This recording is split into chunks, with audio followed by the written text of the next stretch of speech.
Como todos saben, la Rusia de Vladimir Putin decidió invadir Ucrania. Una noticia que le dio la vuelta al mundo y que nos pondría al borde de una tercera guerra mundial. La noticia acaparó todas las portadas, al punto que me tocó ver a conocidos convertidos en auténticos expertos en geopolítica, cuando hace tan solo unos días ni siquiera podían ubicar a Ucrania en el mapa. La información corrió como la pólvora y con ello también la desinformación. El mundo de noticias falsas que he visto en los últimos días es realmente estremecedor. Pero para comprender el resto del video, quizás debamos dar un poco de contexto histórico. Como sabes, la OTAN fue creada en 1949 para frenar el avance del socialismo en Occidente. Y tras el colapso de la URSS, Rusia entregó gran parte de su territorio, creándose nuevos países en Europa y Asia Central. Los rusos argumentan que hubo un pacto en el que la OTAN se comprometía a no seguir expandiéndose, ya que de hacerlo podrían comprometer la soberanía del pueblo ruso. Los norteamericanos, en cambio, aseguran que ese pacto nunca existió, que solo fueron palabras vacías. Por eso, a partir de 1999 han anexado a muchos nuevos países: a Hungría, Polonia, República Checa, Bulgaria, Eslovaquia, Eslovenia, Estonia, Letonia, Lituania, Rumania, Croacia, Albania, Montenegro y Macedonia del Norte. Según Rusia, los aliados se habían comprometido a no anexar a ningún nuevo miembro a la OTAN, pero desde entonces han anexado a 14. Cada año que pasa, poco a poco se han ido acercando cada vez más a territorio ruso y ahora quieren anexar a Ucrania, un país que está justo enfrente de Rusia. Ingresar a Ucrania a la OTAN es un peligro potencial para el Kremlin, ya que es la ruta más fácil para entrar a suelo ruso. De hecho, Napoleón y Adolf llegaron a Rusia a través de Ucrania. Incluso en 2008, la entonces secretaria de Estado de Estados Unidos, Condoleezza Rice, afirmó que tras platicar con múltiples rusos, incluyendo civiles, disidentes políticos y miembros del gobierno, no encontró a nadie que no viera como un peligro a la soberanía rusa la anexión de Ucrania a la OTAN. Putin aseguró en múltiples ocasiones durante años que Ucrania era su límite, aquello que no podía permitir. Sin embargo, los aliados aseguran que la OTAN es un pacto defensivo, que el ingreso de Ucrania no es una amenaza para Rusia, sino que Rusia es una amenaza para Ucrania. ¿Se dan cuenta cómo cada bando tiene su propia versión? Ambos consideran que el otro es una amenaza para sus intereses. Por eso, en toda gran batalla, la verdadera guerra es por controlar la verdad. Hoy los medios occidentales comparten un sinfín de noticias falsas para desprestigiar la imagen de Putin, mientras los medios rusos comparten propaganda y manipulaciones para justificar sus acciones. Todos hemos visto por doquier fotos de Zelensky, el presidente de Ucrania, vestido de militar, en primera línea de batalla para combatir al malévolo ejército ruso. Esto fue compartido por un sinfín de medios y personas en redes sociales, pero resulta que es falso. Estas fotos fueron tomadas en el año 2021. Lo que sucede es que los medios quieren fabricar una imagen heroica de Zelensky. En toda guerra siempre hay un héroe, no lo olvides. Yo realmente admiro la valentía de Zelensky al negarse a abandonar Ucrania, pero la realidad es que nunca estuvo luchando junto a los soldados. Lo que realmente me preocupa es que muchos apenas están descubriendo quién es Zelensky. Esto es triste y habla de la poca memoria que tenemos. ¿Acaso se olvidaron que hace 3 o 4 años este hombre aparecía constantemente en las noticias y medios de comunicación? La prensa lo acusaba de ser un actor y comediante sin experiencia política, que estaba siguiendo los pasos de Donald Trump. La prensa woke realizó una campaña mediática brutal contra Zelensky, al punto de compartir en todas las noticias una escena de una serie donde él disparaba contra el parlamento, argumentando que si él se hacía presidente iba a emular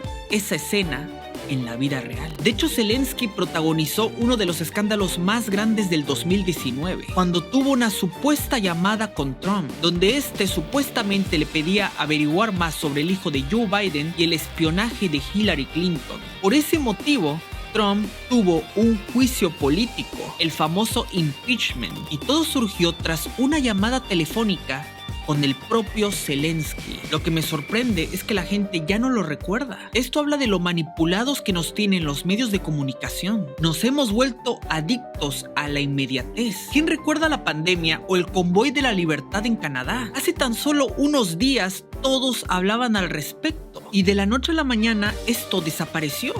Se esfumó y todos mis conocidos, y seguramente los tuyos también, salieron como corderitos queriendo ser los primeros en compartir la noticia sobre Ucrania. Y lo único que han hecho es divulgar pura desinformación. Rusia está desplegando crematorios móviles para ocultar el número de bajas. Al final se descubrió que estas fotos fueron sacadas de un video de YouTube del año 2013 y los crematorios servían para incinerar desechos biológicos. 13 soldados de la isla de la serpiente luchan sin rendirse y se burlan del ejército ruso antes de perder la vida. Pues resulta que están todos vivos y sí se rindieron. Tanque ruso aplasta a un anciano que venía en su auto.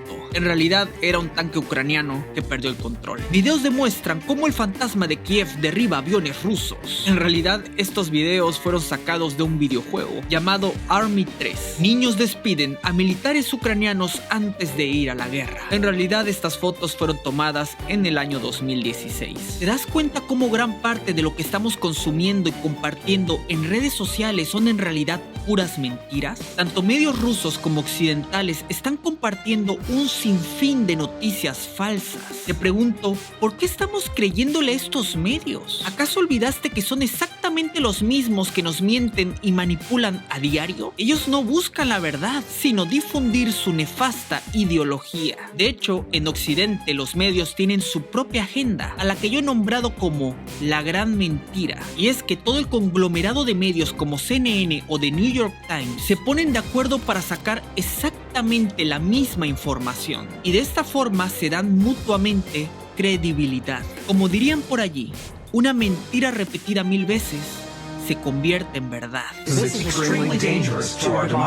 ¿Y qué pasa con los nacionalsocialistas en Ucrania? Es cierto, hay un grupo de paramilitares ucranianos conocidos como el Batallón Azov, que son abiertamente seguidores de Adolf. Pero a diferencia de lo que difunden los medios de propaganda rusos, los paramilitares son una minoría y no tienen absolutamente nada que ver con el gobierno ucraniano de Zelensky. Sin embargo, son lo suficientes para sembrar terror entre los rusos.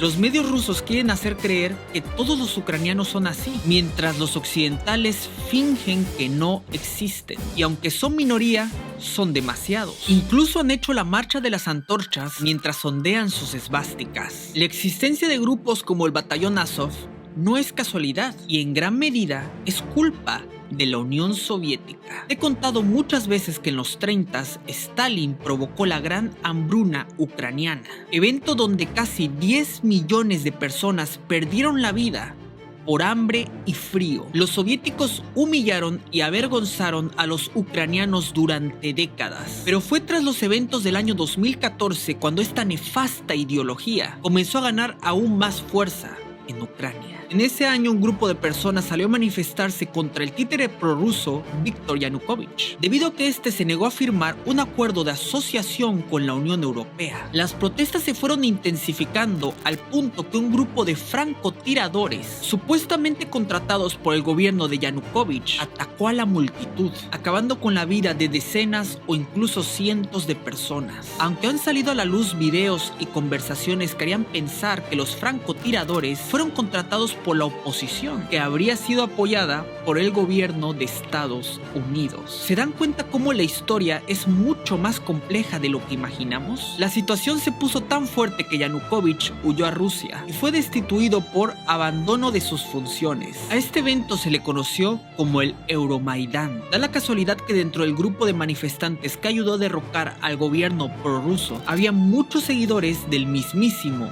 Adolf, y el pensamiento antirruso comenzaba a intensificarse y recorrer cada rincón de Ucrania. Esta fue la excusa perfecta para que Putin tomara Crimea, sitio donde según algunos censos el 59% de su población es de etnia rusa. Putin aseguró que debía proteger a sus ciudadanos, por lo que decidió tomar militarmente el lugar y llevó a cabo un referéndum donde más del 95% de personas votó a favor de anexarse a Rusia. La credibilidad de esas elecciones las dejo a tu criterio. El problema es que desde entonces la situación no ha hecho más que empeorar. El grupo de paramilitares hitlerianos abiertamente seguidores del Tercer Reich se expandió por todo el país. Estos grupos comenzaron a perseguir a los rusos que viven en Ucrania. Y por miedo a los paramilitares, muchos habitantes de Donetsk y Lugansk se levantaron en armas pidiendo la independencia de esas zonas. ¿Se dan cuenta de una cosa?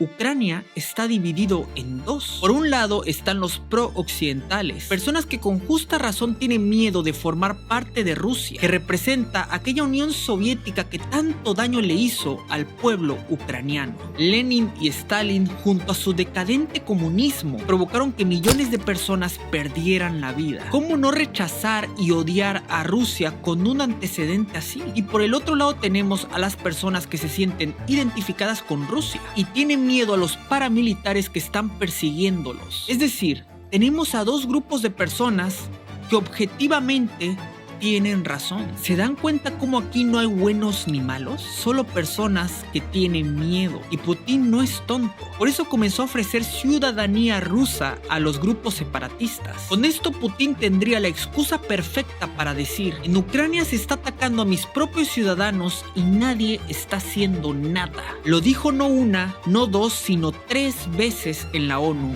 y nadie lo escuchó. Si a esto le sumamos la expansión de la OTAN, el plato está servido. Putin ya tenía la excusa, la justificación para invadir a otro país. Pero había un problema: Estados Unidos, específicamente Trump. Por eso Putin esperó durante 4 años hasta que llegó Biden y comenzó a verlo como un hombre débil que no sabe ni en qué mundo vive. Mientras sucedía lo de Afganistán, Putin observaba, pensando que se acercaba el momento para atacar. Y no se equivocó. Biden es un absoluto desastre. Esto me preocupa porque ahora quien está observando es China. Xi Jinping quiere realizar una invasión a gran escala en Taiwán. Y viendo la debilidad de Biden, no me sorprendería que lo haga cuanto antes. Rusia es un país con un Producto Interno Bruto similar al de España. Es cierto, tienen un poderío militar enorme, pero no tienen los recursos para permanecer en guerra durante mucho tiempo. Por eso estamos viendo cómo Putin está tratando de negociar. Pero voy a ser claro, esto no se compara con lo que ocurrirá el día en que China invada Taiwán. ¿Qué haría Biden si esto ocurre? ¿Imponerle sanciones a China? Los chinos se ríen de sus sanciones. Para que el mundo esté en paz se necesita a un Estados Unidos fuerte. Por cierto, están hablando de censurar RT y Sputnik, que siendo honestos son medios de propaganda rusa, expertos en difundir noticias y manipulaciones casualmente convenientes a Putin y al Kremlin. Pero yo me pregunto, ¿acaso CNN no es un medio de desinformación que casualmente favorece al Partido Demócrata? Si censuramos RT, de una vez cerremos CNN, ¿no creen? Porque seamos honestos, CNN y The New York Times no son medios de noticias, sino de propaganda política. Bloquear a medios rusos podría sentar un precedente peligroso. ¿Qué pasará después? ¿Van a censurar a cualquier medio o persona que se salga del discurso hegemónico? Hoy es RT, mañana podemos ser nosotros. Por si fuera poco, la FIFA y la UEFA han expulsado a equipos rusos. Esto significa que Rusia no podrá disputar la próxima Copa del Mundo. Vamos a ignorar por un momento que el Mundial se juega en Qatar, un país que odia abiertamente a las personas con preferencias diferentes y además utilizó a mano de obra esclava para construir los estadios. Ignorando ese punto, me pregunto, ¿qué culpa tiene un jugador de fútbol en ese conflicto? Las sanciones, ya sean económicas o de otra índole, no afectan a los tiranos, sino a la población. Y si Putin estuviera realmente loco, tal y como dicen los medios, ¿qué culpa tiene el pueblo ruso? ¿Por qué personas totalmente inocentes y ajenas a la guerra tienen que pagar por decisiones de terceros? ¿Se dan cuenta que estamos cometiendo una vez más los mismos errores del pasado? ¿Acaso no aprendimos nada del Tratado de Versalles, donde denigraron, humillaron y empobrecieron al pueblo alemán? Donde incluso les hicieron sentir vergüenza de ser alemanes. ¿Cómo terminó eso? Con el alzamiento del Tercer Reich. Al final una cosa está clara: en esta guerra de egos, de ver quién la tiene más grande, los políticos nunca pierden. Ellos seguirán viviendo muy tranquilos y muy cómodos desde sus inmensas mansiones y palacios, mientras el pueblo sufre las consecuencias. Es la persona común el viejito que vende flores, la señora que hace comida, los niños que van a la escuela, tanto de Rusia como de Ucrania, quienes realmente pierden. Deseo que pronto Rusia y Ucrania puedan llegar a un acuerdo y sea el mejor para ambas partes. Recuerda que en la guerra la primera víctima es la verdad. Aquí no hay buenos ni malos, el mundo no es blanco o negro, sino escala de grises. El lobo siempre es el malo, si Caperucita es quien cuenta la historia. Muchas gracias.